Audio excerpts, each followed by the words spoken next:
আরে শোন শোন, একটুতেই ওরকম ভেঙে পড়লে হবে?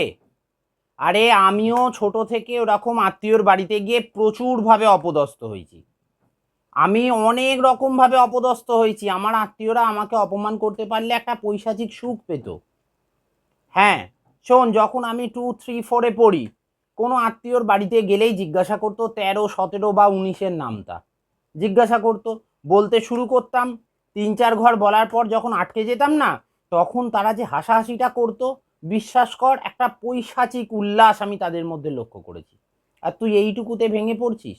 এরপর যখন একটু বড় হলাম, মাধ্যমিক আর উচ্চ মাধ্যমিকের নম্বর একেবারে সবার সামনে ডেকে জিজ্ঞাসা করতো। এতে ওরা যে কি আনন্দ পেত সেটা ওরাই জানে, আমি তো জানি না। তারপর যখন আরেকটু বড় হলাম, মানে কোনো রকমে যখন ওই গ্র্যাজুয়েশনটা কমপ্লিট করলাম, সবার সামনে ডেকে একটাই কথা, হ্যাঁ রে, চাকরি বাকরি কিছু পেলি? কি করে বোঝাই বলতো তাদের যে দাদা, আমার মেধা নেই, আমার চাকরি করার যোগ্যতা নেই, আমি বেকার। এই বেকারটাকে আপনারা বেকার বেকার ওই প্রশ্নগুলো কেন করেন? আরে আমার তো বেশ মনে আছে, একবার এক আত্মীয়র বাড়িতে গেছি, বোধহয় একটা শ্রাদ্ধ বাড়ি ছিল সম্ভবত।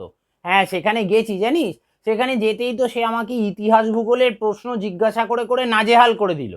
শেষে আমি একবার কাকুকে জিজ্ঞাসা করলাম যে কাকু, আপনি তো খুব শিক্ষিত বলে মনে হচ্ছে, বলুন তো পান্থপাদক গাছের বিজ্ঞানসম্মত নাম কি? সেই প্রশ্ন শোনার পর থেকে কাকু আর আমার সাথে কথা বলেন না। সব আত্মীয় অবশ্য এইভাবেই তোকে যে বিব্রত করবে তা কিন্তু নয়। কেউ কেউ আবার আছে, দেখা হলেই বলবে, ও মা, তুই কত বড় হয়ে গেছিস।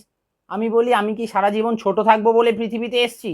কিন্তু বিশ্বাস কর ভাই, এই 37 বছর বয়সে দাঁড়িয়ে এখনো পর্যন্ত আমি এই রকম অপমানের মুখোমুখি হয়ে যাচ্ছি। হ্যাঁ, এখনো। তাহলে তোকে আমি বলছি কি, তুই এইটুকুতে ভেঙে পড়ছিস? আরে এই তো 2-1 দিন আগেই একটা বিয়ে বাড়িতে গিয়েছিলাম। আমাকে একজন জিজ্ঞাসা করলো, বললো, ও মা, আগের বছর যখন তোকে দেখেছিলাম তখন তো মাথায় তবু একটু চুল ছিল, এখন তো পুরো উঠে গেছে।